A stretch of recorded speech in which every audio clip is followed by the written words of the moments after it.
Quiero presentaros al doctor Manuel Pérez España, ¿vale? Está junto con el doctor Ferrer y llevamos muchos años colaborando con ellos dos. Es un médico especializado en hombro, está también en el Hospital de Vallecas, ¿verdad? En Madrid, y también la privada pues la hace siempre en el Hospital de San Rafael. Y nos va a presentar toda la parte de la glena y también complicaciones en glena, y el blueprint sabemos que también ha preparado algunas cosillas. Te damos paso y gracias una vez más.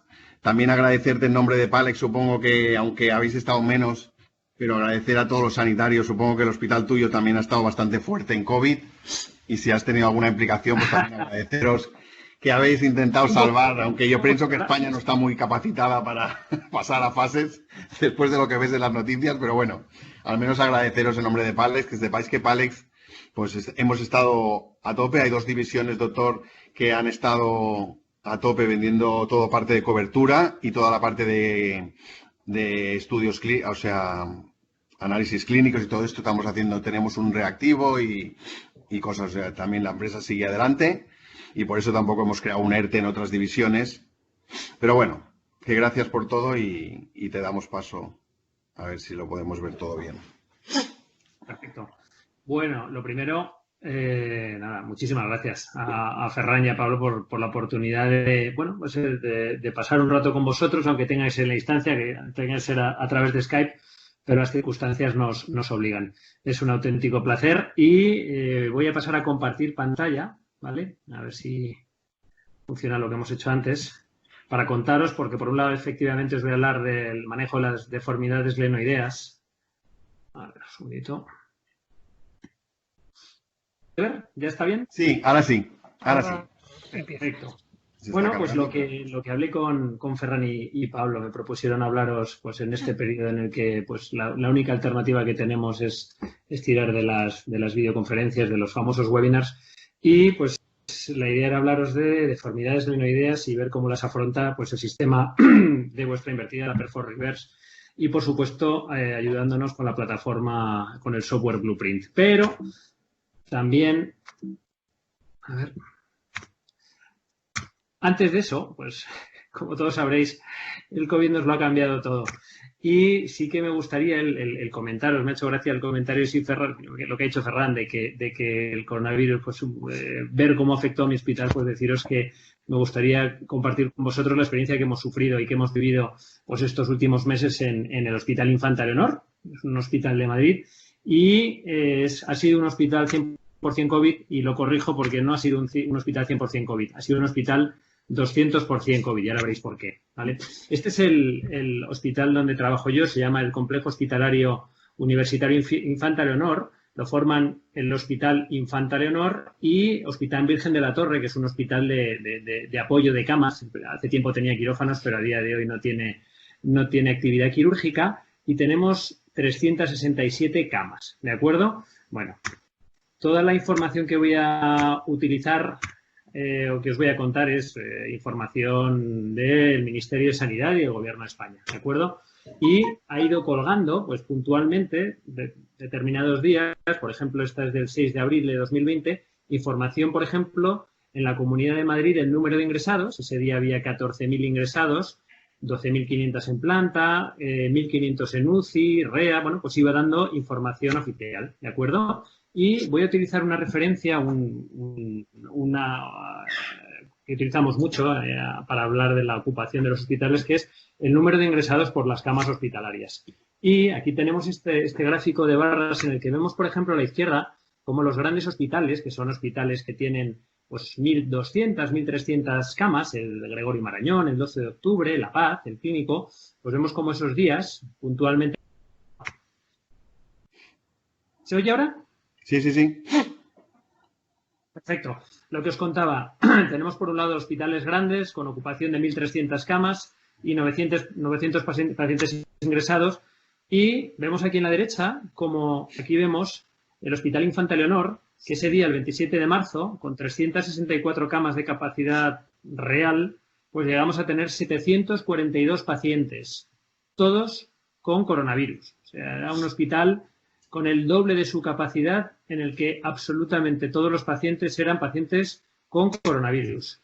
Vemos estos gráficos que nos muestran pues, la mayor parte de los hospitales madrileños y nos da una idea del porcentaje de ocupación. Esta línea roja del centro sería el porcentaje de ocupación del 100%, y vemos cómo tenemos pues, hospitales que están por debajo y hospitales que se van incluso al 200%. Bueno, pues este hospital del 200% es el Infanta Leonor.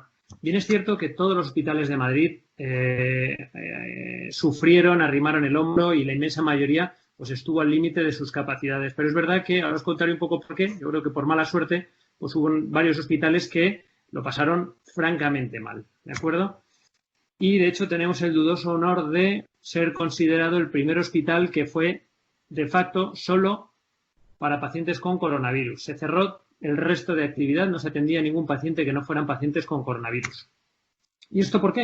Bueno, pues porque en el mapa de la Comunidad de Madrid tenemos una zona al sureste, que es la zona, si vemos aquí, de Vallecas, y, por ejemplo, este día, el 6 de abril, vemos cómo entre Puente de Vallecas, que son los dos barrios a los que damos asistencia, y Villa de Vallecas, teníamos un total de 2.869 pacientes con coronavirus, frente a los 21.000 de todo Madrid, con lo cual se puede decir que solo en ese hospital, pues teníamos, en ese área, teníamos un porcentaje acumulado de 13% de los pacientes con coronavirus. Con lo cual, si vemos que justo en Madrid, la zona del sureste fue la que más pacientes tuvo, si vemos que Madrid, dentro de España, es la comunidad donde más pacientes con coronavirus ha habido, vemos que España, dentro del mundo, ha sido uno de los países en los que más fuerte ha golpeado el coronavirus, pues podemos decir que, desgraciadamente, ahí en el Infanta Leonor estábamos en el centro de la tormenta, ¿de acuerdo? Así que, bueno, pues eso, ¿a qué nos ha llevado?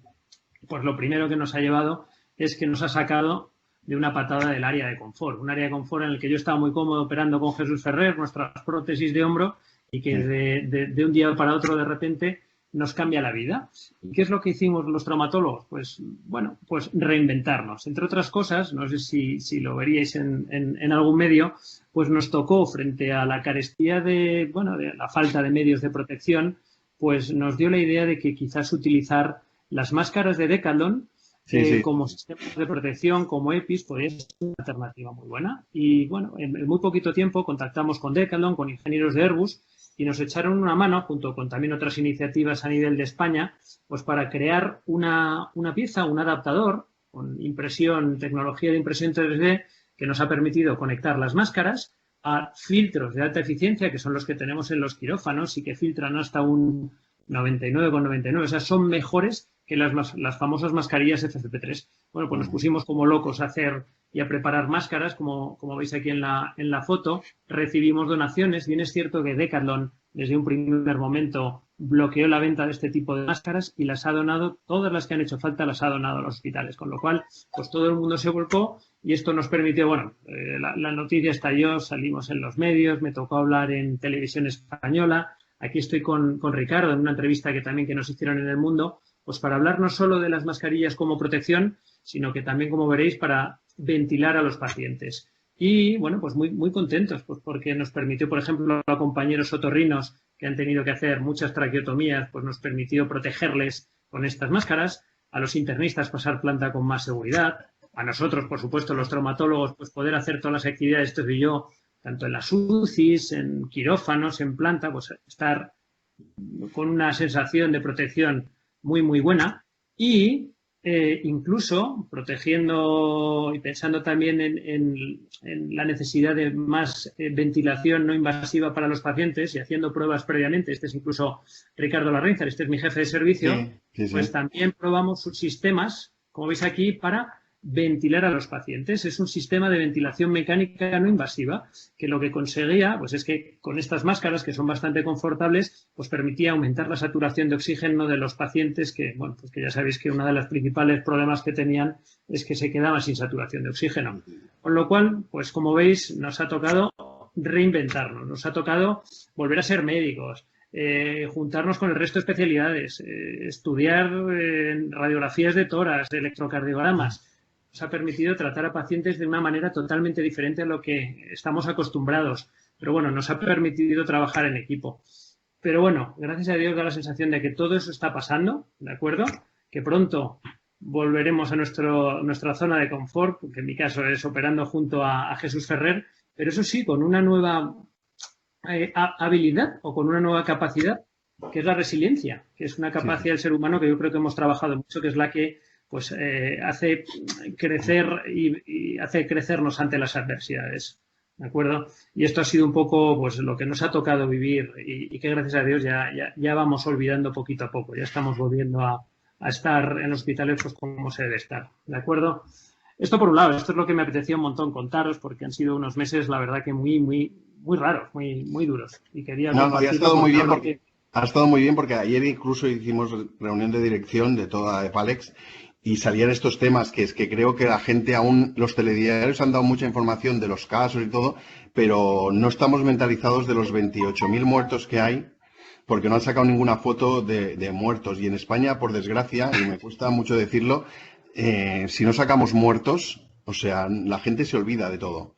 Y yo también ayer hablé con con un enfermero de La Paz y me decía, yo he bajado a la morgue de La Paz y ver los cadáveres apilados como cabras, como ovejas cuando las matan, pues era lo mismo, Ferran, ¿eh? Y esto España no se mentaliza de que hemos pasado una cosa muy fuerte. Pero bueno, también agradecerte porque Palex siempre ha estado al lado de vosotros, siempre nuestro lema es estamos a su lado. Y ya te digo, tenemos 2 divisiones dentro de Palex que han estado, no han parado de trabajar con el CORA también, colaborando con todas las comunidades autónomas, porque el gobierno también iba por sus... a ver, si es que...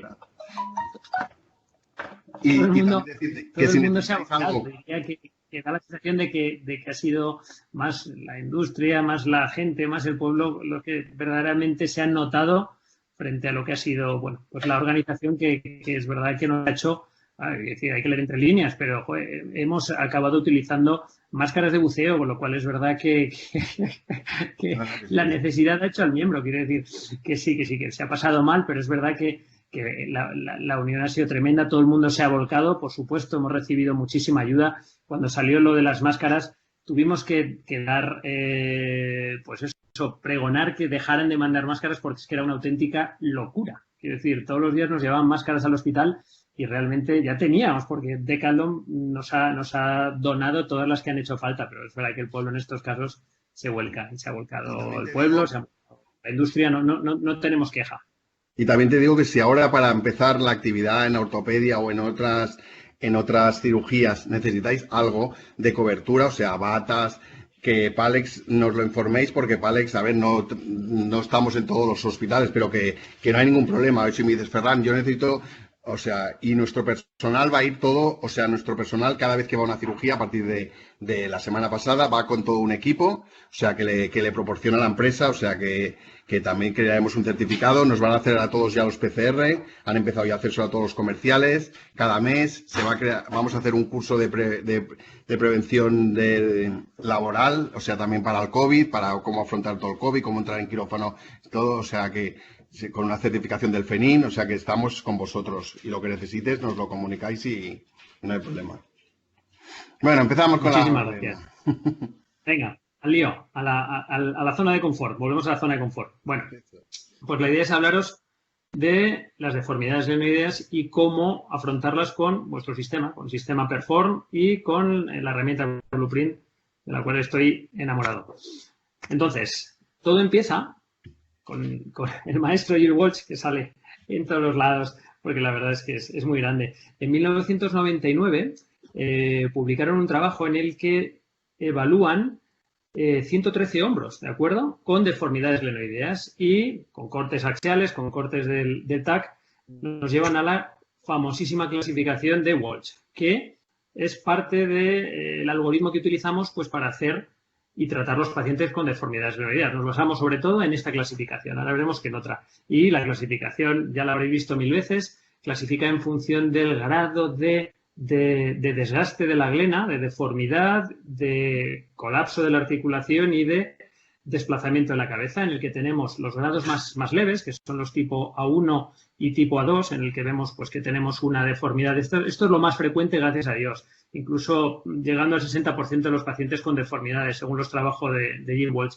y en el que tenemos la cabeza centrada. Esto es fundamental en estos casos, tipo A1, tipo A2, con una retroversión de unos 11 grados y en base al desgaste pues nos la clasifica en A1 cuando hay poquito desgaste y A2, ¿de acuerdo? Luego ya pasamos al siguiente nivel, que ya es cuando tenemos una cabeza que se nos desplaza hacia posterior, ¿de acuerdo? Son las tipo B, en la que tenemos un desplazamiento posterior en los dos casos, pero que en la 2 tenemos además una erosión posterior importante. Es lo que llamamos las glenas bicóncavas, en las cuales tenemos, por un lado, lo que sería la neoglena, la famosa neoglena, y la paleoglena, ¿de acuerdo? Y luego, en último lugar, las que son las displásicas, en las que tenemos una retroversión por encima de los 25 grados. Gracias a Dios, de estas hay poquitas, ¿de acuerdo? Y luego también otra clasificación que también nombráis en los trabajos de Palex y para hablar de las artroplastias, que es la de Sirvo. Es verdad que es menos empleada, se basa más en una clasificación en la que damos por hecho que la cabeza del húmero asciende, como veréis en todas las radiografías, y luego lo que evalúa es en un corte frontal, vista de frente, en una radiografía antero-posterior, vemos el grado de deformidad de la glena. Vemos como en las tipo E0 prácticamente no tenemos deformidad, como en las tipo E1 tenemos una deformidad concéntrica, vemos como en las tipo A2 tenemos una deformidad superior y en las tipo E3 tenemos una deformidad que va desde arriba hasta abajo. Luego a veces hay una clasificación E4, pero eso es muy poquito frecuente, ¿de acuerdo? Y es verdad que para hacer este tipo de mediciones, pues hace años, pues cuando empezó Yearwatch, pues era francamente complejo y lo que había que trazar era una serie de líneas, que es la que nos permite finalmente medir el grado de retroversión, basándonos, por ejemplo, en esta línea que es la de Friedman, ¿de acuerdo? Y es verdad que desde hace unos años, hace unos 6 añitos, se empezaron a presentar programas de software que normalmente han sido gratuitos, que nos han permitido directamente a los traumatólogos trabajar con las imágenes DICOM de los TAC y hacernos nosotros mismos, la famosa filosofía do it yourself, que nos han permitido trabajar nosotros, hacer reconstrucciones tridimensionales y trabajar sobre eso. Y nosotros desde hace unos años, en gran parte por culpa de mi compañero, mi amigo Chema Martínez, que trabaja conmigo en Vallecas y que ha sido formador en el software que primero se llamaba Osirix y que ahora es Oros, ha formado a cientos de traumatólogos por toda España, junto con Fran Chana de Gregorio Marañón, y nos han enseñado cómo cualquier fractura, que antes, pues como mucho veíamos en 2 dimensiones con un TAC, pues nos han enseñado a, de una manera sencilla, hacer reconstrucciones tridimensionales y ver la fractura, como ahora veréis, desde todos los ángulos. No solo fracturas, sino también la glena, por ejemplo. A la hora de plantearnos hacer una artroplastia invertida, no nos vamos nunca a quirófano sin haber hecho una planificación preoperatoria en la que nos familiarizamos con la morfología de la glena desde todos los puntos de vista, en 3 dimensiones. Y eso la verdad es que nos ha cambiado mucho la manera de trabajar. Porque esto es lo que sería un TAC convencional, pero gracias a estos programas lo que podemos hacer es precisamente esto. De una manera sencilla, hacer renderizados volumétricos en los que, como os comentaba, lo que hacemos es ver desde todos los ángulos lo que queramos ver, ¿de acuerdo? Luego nos permiten hacer segmentaciones, como una segmentación de la escápula en la que directamente quitamos el húmero y ya vemos directamente la glena, ¿de acuerdo? Vemos la morfología del pilar, vemos si tiene, es decir, no tiene nada que ver a ver en 2 dimensiones. Nos permite posteriormente, con vistas, por ejemplo, a hacer la medición de lo que es la retroversión, nos permite hacer renderizados de superficie en la que, como veis, los puntitos verdes es que marcamos los 3 puntos fundamentales de la escápula que nos marcan el plano escapular real. Y con estos puntos, con estas referencias, pasamos a una medición exacta de lo que sería el plano de retroversión de la glena, ¿de acuerdo? Y en este caso que os presento, sobre el que luego os voy a poner otras imágenes, vemos cómo la medición nos da 17,47 grados de retroversión. Bien, es cierto que para llegar a esta medición pasan bastantes minutos. Quiero decir, es un trabajo que no deja de ser laborioso y que nos quita tiempo. Y llegó Blueprint, ¿de acuerdo? Y es verdad que, bueno, este software por lo menos a nosotros nos lo ha revolucionado todo, ¿de acuerdo? ¿Por qué? Bueno, pues porque todo lo que nosotros hacíamos de una manera semiautomática, pero que nos quitaba mucho tiempo, Blueprint lo hace directamente en un abrir y cerrar de ojos. Toma todos los puntos de referencia, los que os he comentado, ¿de acuerdo? El centro de la glena, el trígono, el borde inferior de la escápula, hace miles de mediciones y nos permite en tiempo real, este es voy a buscar ahora, esto está grabado, es un screencast en el que vais a ver exactamente el mismo paciente en el que previamente con Chema hemos hecho una medición exacta, con el Oros vais a ver el tiempo que, bueno, realmente ya lo sabéis, pero la verdad es que es increíble. Esto es lo que tarda el Blueprint en hacer exactamente el mismo trabajo y vemos cómo, si nos vamos a las mediciones, tenemos una medición de la retroversión glenoidea de 18 grados. Con el Osirix, con el Oros, nos daba 17,56, con lo cual es clavado. Y no solo porque lo digamos nosotros, sino porque tenemos trabajos como este de GBGS, que este es probablemente la revista, no de mayor impacto, pero de mayor fiabilidad o mayor empaque en el mundo de la traumatología. Vemos este trabajo de 2018 de Gilwolds, Boileau, Holzer, Chaui, en el que lo que hacen es correlacionar el programa IMASCAP, lo que es el sistema Glenosis, con, que lo tenemos aquí, con el resto de mediciones que hasta la fecha se utilizaban para medir las retroversiones. Miden y comparan, hacen una correlación tanto en la medición de la versión de la glena como de la inclinación. ¿Y cuál es el resultado? Doble check. Perfectamente válido, está validadísimo, con lo cual ya no solo que lo digamos y lo hayamos visto nosotros in situ con pacientes reales, sino que es verdad que la literatura y el trabajo de este grupo lo avala, con lo cual ya sabemos que Blueprint funciona, ¿de acuerdo? Entonces, ahora ya tenemos la herramienta, ahora vamos a hablar de la artroplastia, el sistema que yo creo que es un matrimonio, que decir, yo creo que el uno sin el otro andarían cojos, ¿de acuerdo?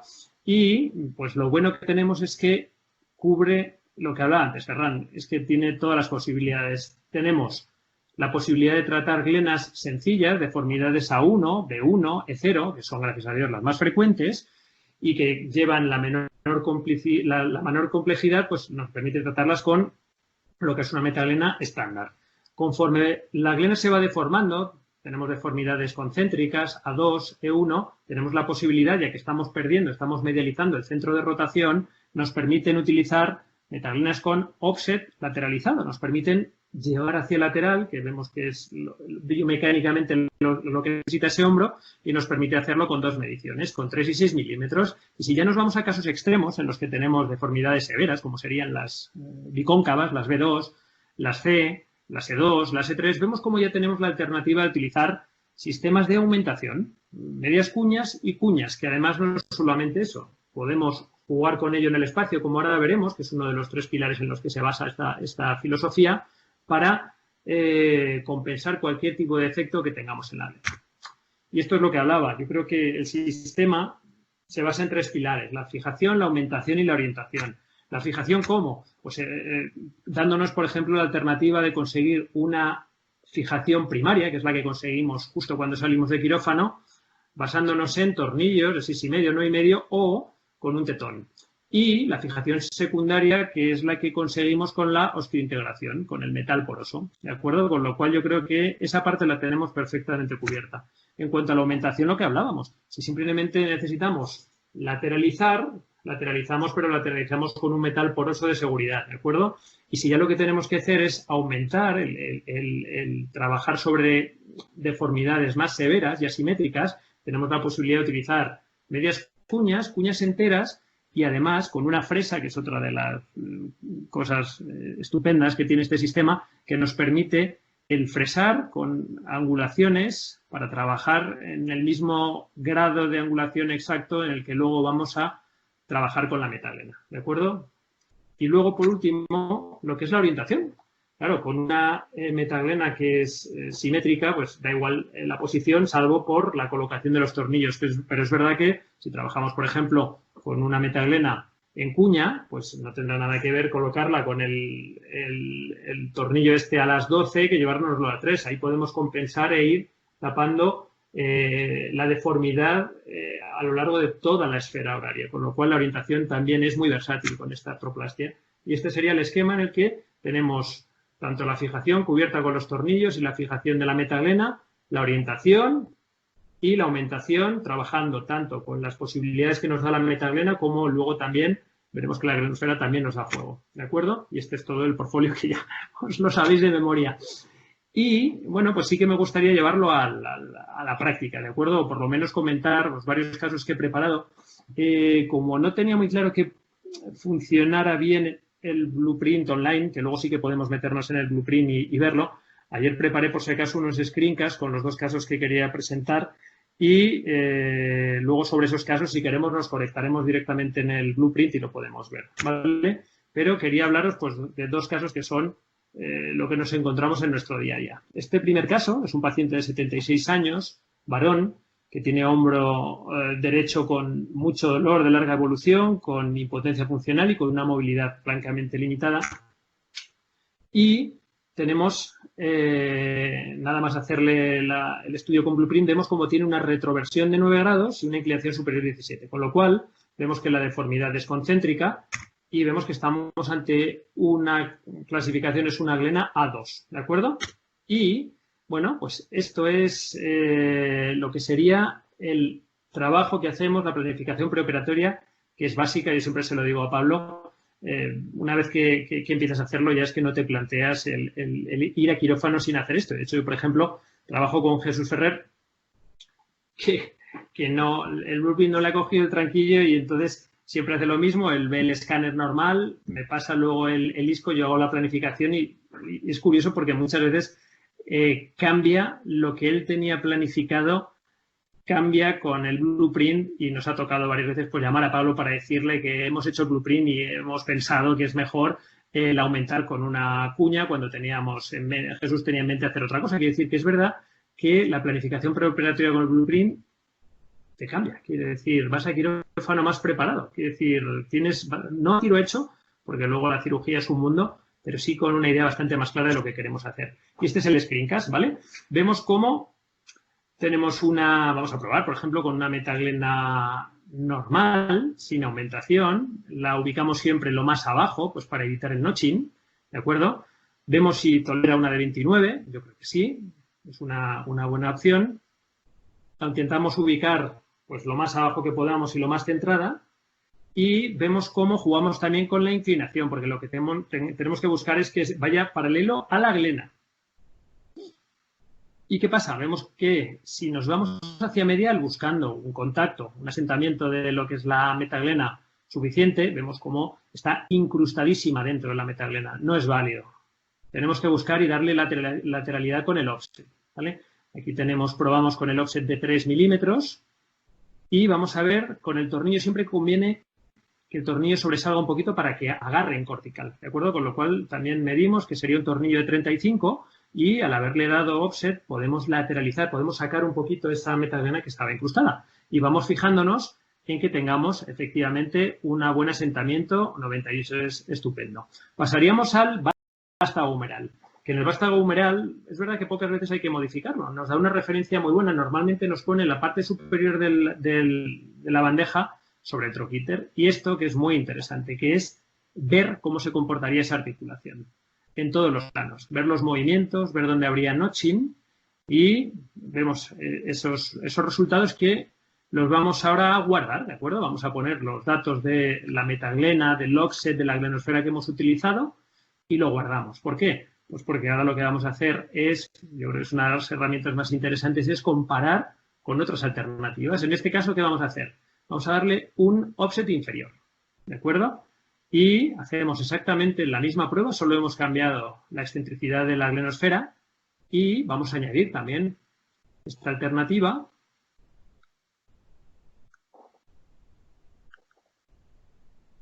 Ponemos excéntrico y ahora volvemos otra vez y vamos a probar a ver si ¿qué pasaría con un offset de 6? Aumentamos el offset. Podemos lateralizar más porque vemos como las áreas que vemos así más claritas es que nos estamos metiendo demasiado en hueso subcortical. Ahí estaríamos bien. Y hacemos las mediciones. Y con estas 3 alternativas son con las que en este caso vamos a jugar. Vamos a ver qué opciones tenemos comparándolas las 3 a la vez. Es verdad que esto no es únicamente quedarte con la que mayor movilidad te dé, porque hay que tener en cuenta que cuando estamos lateralizando en exceso, eso puede conllevar luego riesgos de fractura, riesgos de dificultad para la reducción, con lo cual no es únicamente, hay que ver al paciente globalmente y pensar y no tomar la decisión únicamente por el que más rango tenga. Pero sí que es verdad que vemos cómo, por ejemplo, en el offset D3 con la glenosfera excéntrica, tenemos un rango de movilidad francamente bueno en aducción, abducción, extensión, flexión, y quizás no sea necesario el hacer un offset de 6 milímetros. Y otra de las cosas que podemos hacer también es simular lo que sería la resección de los osteocitos. En determinados casos también nos puede ayudar. Cuando veamos, por ejemplo, notching o impeachment, podemos hacer resección de los osteocitos y chequear. ¿De acuerdo? Y esta sería la planificación de un caso sencillo, que es el que más frecuentemente nos encontramos. Y sí que es verdad que lo que nos ha enseñado el blueprint es que habitualmente el problema que teníamos es que solíamos jugar simplemente con la lateralización a nivel de lo que es el húmero, pero es verdad que la posibilidad de darle directamente la lateralización a nivel de la metaglena me parece una ventaja tremenda y quizás le vea más sentido, en la mayoría de los casos, darla en glena que dársela al húmero, aunque luego con el húmero también podemos jugar, ¿de acuerdo? Este sería un caso sencillo. Luego, un segundo caso, que son las glenas bicóncavas, es este caso, que es un paciente de 71 años, con dolor en hombro izquierdo de larga evolución, dolor, impotencia funcional y pseudoparálisis. Prácticamente el paciente no era capaz de mover el hombro de manera activa, de manera pasiva sí que conseguíamos algo más de movilidad. Y es verdad que aquí ya tenemos cifras más importantes. Tenemos una retroversión de 23 grados y una inclinación superior de 17 grados. Con lo cual estaríamos hablando de pues, una B2 y nos acercaríamos a los 25 grados que supone una glenosfera, o sea, una glena C, con lo cual estamos ahí. Y vamos a planificarla, ¿de acuerdo? Si probáramos, ahora veremos cómo, simplemente con una metaglena normal, sin offset, no hay ninguna posibilidad. Tenemos que ir directamente a una aumentación, que en este caso yo creo que pide una aumentación con cuña completa, aunque también se podría analizar, no lo he planificado con cuña parcial, pero lo podemos hacer luego directamente, si queremos, directamente con el blueprint. Jugamos con la anteversión, con la retroversión, pensando en dónde queremos que fije la metaglena, dónde queremos que asome el tornillo, quiere decir que es que esto nos da mucha versatilidad. La inclinación, buscamos también la inclinación idónea para ir paralelos al plano de la glena y vamos medializando, vamos a ir poquito a poco simulando lo que sería un fresado de la glena. Probamos con distintos tamaños de glenosfera, quizás en este caso con un 39 sea suficiente, y vamos viendo cómo se va comportando. Centramos la glenosfera, vemos esta zona de aquí con osteofitos, probablemente esta sería una zona en la que habría que hacer la resección, luego lo veremos. Tornillo un poquito más largo para que asome y nos dé mejor press fit, mejor fijación primaria, que es lo que hemos comentado antes, y vamos poquito a poco medializando y viendo cuál es el área de contacto. A partir de 90, con un 97, por ejemplo, tendríamos un área de contacto francamente buena. Y es verdad que aquí da la sensación de que haya como mucho pinzamiento, pero realmente estos son osteocitos. En el húmero lo mismo, lo que tenemos que ver, el plano de corte que nos da habitualmente es bastante correcto. A veces hay que aumentar si el hombro está muy apretado. Es verdad que a veces conviene bajar un poquito más lo que sería el corte para lo que luego no nos cueste reducir. Podemos modificar el tamaño del vástago y simulamos la movilidad efectivamente de la articulación, ojo, sin tener en cuenta las partes blandas, que las partes blandas en la prótesis de hombro es muy, muy importante, pero aquí no disponemos de ese dato lo veremos intraoperatoriamente. Pero vemos estas mediciones con la metaglena, con la cuña. Podemos, lo que comentaba, hacer una resección de los osteocitos. Yo creo que esa zona en la zona más anterior inferior de la glena sí que tiene osteocitosis que conviene resecar. Luego veremos que en la parte superior también hay osteocitos que pueden producir un fitment, con lo cual hacemos una resección de los osteocitos. Aplicaríamos los cambios, que si no nos gustan los cancelaríamos, y comprobamos la movilidad. Vemos como no tenemos ninguna zona de conflicto que las marca con una bolita roja, así que vamos a añadir esta planificación que hemos hecho, poniendo pues, todos los componentes que hemos utilizado. ¿Me estáis escuchando bien? Sí, exactamente. Sí, muy perfecto. Cuña completa, glenosfera de 39 centrada. Y ahora vamos a probar ¿Cómo se modifica la biomecánica y la movilidad? Poniendo excentricidad inferior. Es verdad que suele hacer que mejoren las rotaciones, suele hacer que mejore la aducción, quiere decir que suele ser bastante ventajosa poner una excentricidad inferior, aunque es verdad que a la gente le cuesta animarse, ¿eh? Nosotros solemos tender más a ponerla estándar, pero es verdad que biomecánicamente el irnos más abajo es una ventaja. Se ha demostrado que no es un inconveniente, es decir, no hay más movilizaciones, ¿de acuerdo? Y esto es lo que os comentaba, la zona superior de la glena tiene una osteocitosis tremenda, con lo cual también podemos resecar esa zona para darle una forma más regular a la zona más superior de la glena. Resecamos osteocitos. Ahí está. Y aplicamos los cambios. Y volvemos a chequear cuál es la movilidad. Y añadiríamos, guardando todos los cambios que acabamos de hacer, la resección de los osteocitos y todo, y ponemos los datos de esta prueba. Y ahora ya podemos comparar. ¿Y qué es lo que vemos? Pues vemos cómo tenemos mejoría en las rotaciones, si os fijáis aquí abajo, incluso en la rotación interna de manera llamativa, con lo cual entre estas dos posibilidades la alternativa más razonable sería la excentricidad inferior, ¿de acuerdo? Y esta es la forma de manejar. Es verdad que no hemos jugado, pero en este caso también podríamos jugar con la versión de la metaglena para ver efectivamente si tuviéramos un buen apoyo. Muchas veces es simplemente un problema de ir jugando con la versión. Y un tercer caso, que es un caso de mi gran amigo Hachem, que me imagino que bastante de vosotros le conoceréis, y es un caso extremo, como muchos de los casos que hace él.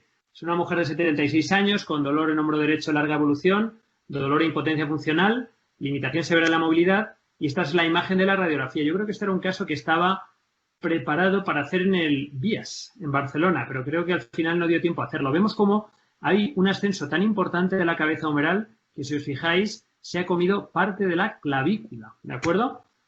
Con lo cual, estas son las mediciones. Tenemos 33 grados de retroversión, tenemos 42 grados de inclinación superior y esto sería una deformidad de la clasificación de Sirvo, un E2 o un E3, ¿de acuerdo? Y en estos casos tan extremos, pues muchas veces lo que se plantea es utilizar, como en este caso, que Hachem tiene mucha experiencia con el uso de los injertos, pues un injerto, ¿de acuerdo? Y Blueprint, en este caso, también nos permite diseñar la morfología de ese injerto. Es un injerto que vamos a apoyar directamente en la metaglena y que nos va a suplir el defecto que presenta la glena de la paciente, ¿de acuerdo?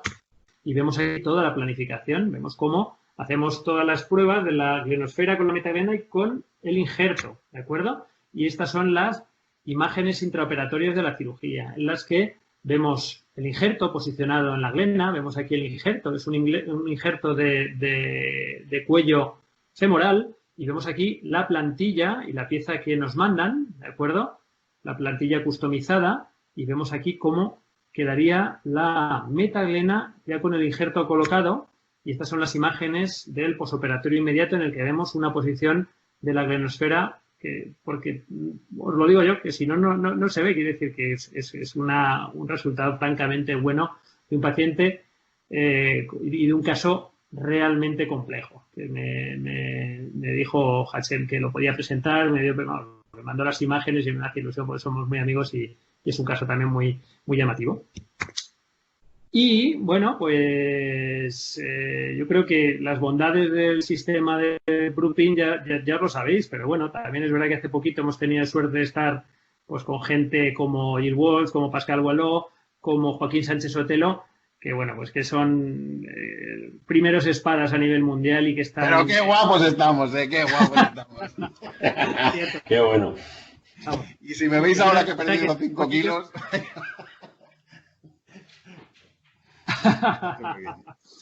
Y que es verdad que todavía te anima más a utilizar esta herramienta, que ya os digo que yo desde hace 6-7 años soy un convencido en la planificación preoperatoria, pero el Blueprint la verdad es que nos lo pone todo facilísimo. Y es verdad que quizás como ventajas, consensuando con expertos como Gilles, como Pascal y como Joaquín, es que nos da información valiosísima, nos permite determinar la posición exacta o muy próxima a la exactitud del implante, nos permite decidir. Muchas veces pacientes que tienes en mente, decir, pues no, le voy a hacer una invertida. Tiene una planificación y dices, anda, pues mira, quizás tenga alternativas de hacer una total o al revés. Normalmente suele ser más al revés. Nos solemos tirar más a la alternativa de la invertida cuando hacemos planificación preoperatoria porque vemos las cosas con más realidad. Nos permite manejar las deficiencias óseas de una manera fabulosa y identificar, cuando ponemos la pestañita de articulación, nos da un vídeo, una movilidad real de lo que sería esa articulación, nos permite identificar zonas de pinzamiento y adelantarnos a ese notching. Quiero decir, esto probablemente minimice los porcentajes de notching porque nos permite adelantarnos y evitarlos directamente intraoperatoriamente. ¿De acuerdo?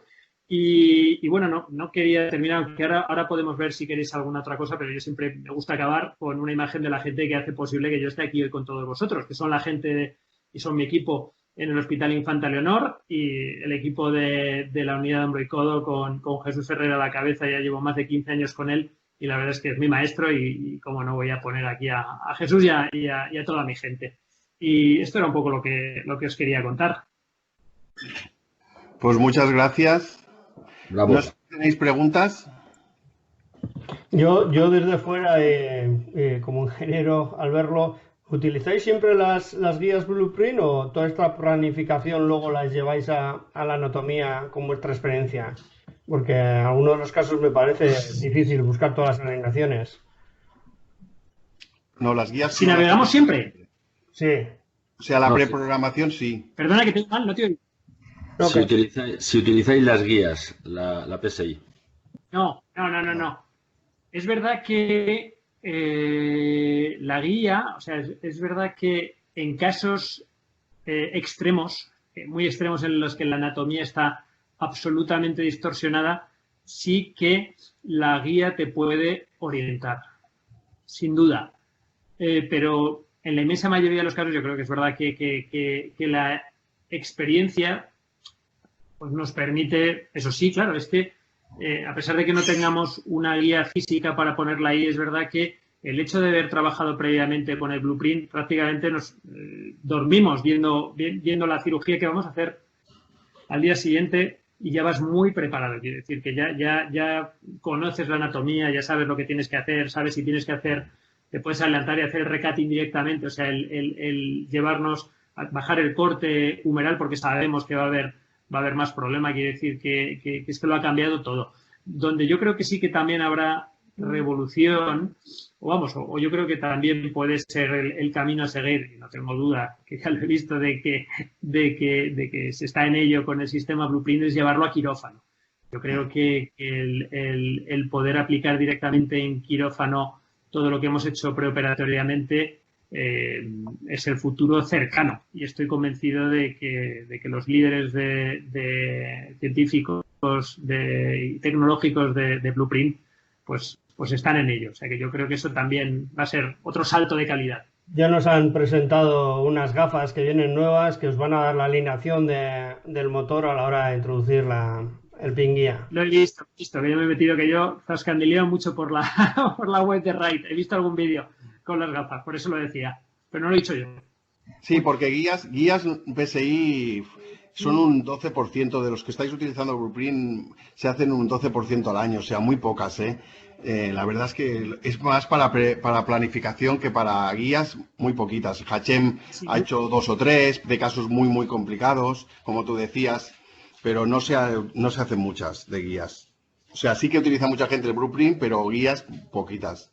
Porque estáis muy acostumbrados también. Me llama la atención, que estoy de acuerdo que después de todo lo que estudian y lo ven y lo tengan claro, pero luego al final la ventana y el abordaje es muy pequeño y se tiene que situar muy bien para buscar todas las angulaciones que han buscado en la preplanificación. Sin duda no, y hay casos, es verdad que se ve fácil en la preplanificación y que luego realmente colocar la neofresa con la angulación que necesitamos para colocar la metaglena de la cuña cuesta horrores. O sea que es verdad que luego muchas veces es verdad que nos olvidamos de las partes blandas. Por eso hacía hincapié en que ojo con las partes blandas. Quiero decir que la cirugía de las partes blandas es fundamental y hay veces que tienes que hacer gestos o hacer más osteotomías de las que pensabas porque las partes blandas impiden. Incluso a veces te toca modificar la planificación que tenías hecha preoperatoriamente y ver que por ese camino no vas a poder seguir. Y ahí es donde entra pues el saber del cirujano y el decir, oye, olvídate, vamos a esta solución, que es una solución intermedia, pero por el otro camino es imposible, aunque lo hayamos planificado. Quiero decir que luego es verdad que cada cirugía es un mundo, efectivamente. Pues muy bien, doctor. No, además ha estado muy bien, porque no te lo hemos explicado antes, no sé si Óscar te lo dijo, pero nosotros hemos estado 3 semanas dando cursos de formación a toda la red de ventas, o sea, hemos explicado, por ejemplo, los estadios de Walsh, de todo esto, y entonces, después de hacer toda la formación, dijimos que cada médico, porque vais a colaborar 5 médicos, Hachem también, el doctor Ruiz Moneo, también David González y doctor Mesa, o sea, de cada zona uno habéis hecho un tema, ¿no? Y entonces el producto todos lo saben ya los comerciales y los estadios y todos los grados y todo esto de la glena también y el blueprint. Entonces ha estado muy bien porque has refrendado lo que nos han explicado, además lo ha explicado cada comercial, o sea que ha estado muy bien, muy bien. No sé si tenéis alguna pregunta porque la verdad es que el tema de glena y de blueprint fue los que salieron más preguntas el día de la formación a nivel de producto. No sé si para el doctor también tenéis alguna pregunta más, no sé, alguna cosa, algún truquillo que nos explique, no sé. ¿No? Bueno, pues agradecerte una vez más todo. Ferran, creo la oportunidad, ya que estamos conectados, hasta que no me pueda trasladar a Madrid y conocerle personalmente, agradecerle el apoyo. Pero en una de las conversaciones que he tenido con un cirujano de hombro, en este caso Ruiz Moneo también, como usuario de Blueprint, vio súper interesante pues crear una especie de webinar de discusión de usuarios expertos del Blueprint a la hora de consolidar resultados y ver un poco complicaciones, ver también un poco si puede haber controversia entre los resultados de unos y otros a la hora, por ejemplo, que siempre se pueda poner en la glena un... Sí, ¿sabes lo que dijo? Perdona, Óscar, es que Manu, el doctor Ruiz Moneo dijo que el 80% de sus casos lateralizaba la glena y que incluso se lo había preguntado a Jill Walsh, porque claro, esto de lateralizar la glena, hostia, estaba y quería saber si era verdad. Y es verdad, yo le dije que mucha gente nuestra él utilizaba primero el BioRSA antes de la Perform Reverse, porque la nueva glena aún no la puede utilizar por el hospital. Pero bueno, que la estamos introduciendo, pero él siempre utiliza BioRSA normalmente. O sea, y entonces decía, ostras, he estado intentando hablar con Jill Walsh y todo, porque claro, nuestra glena, o sea, no era para lateralizarla y se lateralizan mucho las glenas y que sí que le gustaría crear un foro sobre todo para hablar esto de los casos y lo vamos a crear. Yo le prometí que íbamos a crear un foro para empezar sobre todo en Blueprint y en la glena lateralizada. ¿Por qué nuestra glena se tiene que lateralizar? Es que empiezas y no acabas. Quiero decir, es que es lo que os contaba antes. Cuando empiezas a hacer el Blueprint es cuando empecé, a caso tras caso, llamar a Pablo y decir, oye, siempre lleva de todo, pero es verdad que siempre acabábamos lateralizando. O sea, que verdaderamente es lo que te piden. Es verdad que si lateralizamos la glena, que yo creo que estamos francamente contentos, hay que tener cuidado con la posibilidad también de estar lateralizando el húmero, porque sí que lo que hemos notado es que si lateralizamos en ambos sitios, estamos dándole mucha longitud al brazo y, ojo, quiero decir, riesgos de lesiones nerviosas, riesgo de fracturas de acromion. Así que es verdad que, y de hecho hay veces que nos ha tocado, era imposible reducir y nos toca hacer recutting del húmero. Por lo cual es verdad que, ojo cuando lateralizamos, una de las cosas que sí que es verdad que cuando lateralizas en la glena tienes que buscar con el dial, con el dial de la bandeja, el buscar la menor lateralización del húmero, quiero decir, o ascenso del húmero, o sea, ponerlo en posición 6, que es la que menos nos lateraliza el húmero, porque sin lateralizar en un lado y en el otro, es verdad que luego cuesta mucho reducir y tiene más riesgos, con lo cual es verdad que yo normalmente me quedo con la lateralización a nivel de la glena. Sí. No, y en el húmero, pues juego muchas veces lo menos posible. El doctor Ruiz Moneo lo que nos... Bueno, se va a crear un grupo, pero ahora como hemos empezado el COVID, lo tenemos que... Pero espero en septiembre, Óscar y yo, montar un grupito chulo, porque Ruiz Moneo es lo que decía. Él venía de una filosofía de más años de Gramont, que es otro tipo de filosofía, y la parte de Walsh, bueno, nuestra parte de Astenflex sobre todo, el sistema, es más lateralizar. Y entonces, sobre todo para el notching escapular y todo esto. Entonces decía, pero claro, siempre la Glena poner un aumento, o sea poner un bio-RSA, él decía que ostras, quería comentarlo porque no es un tema que se hable mucho en los foros. Y ya que nosotros que teníamos el blueprint, él quería crearlo y lo vamos a crear. Pero bueno, es discusión, vamos a ver.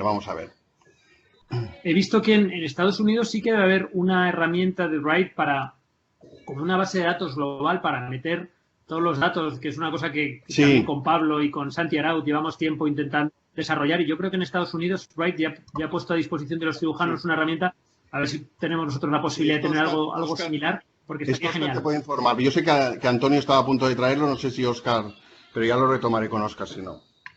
¿Verdad Vale, que sí? vale. ¿Verdad que sí, Óscar, que había algo para hacer un recall de casos? Sí, bueno, me imagino que también estará todo relacionado con la nueva nube, donde se pueden Sí. ir cargando todos los casos Eso.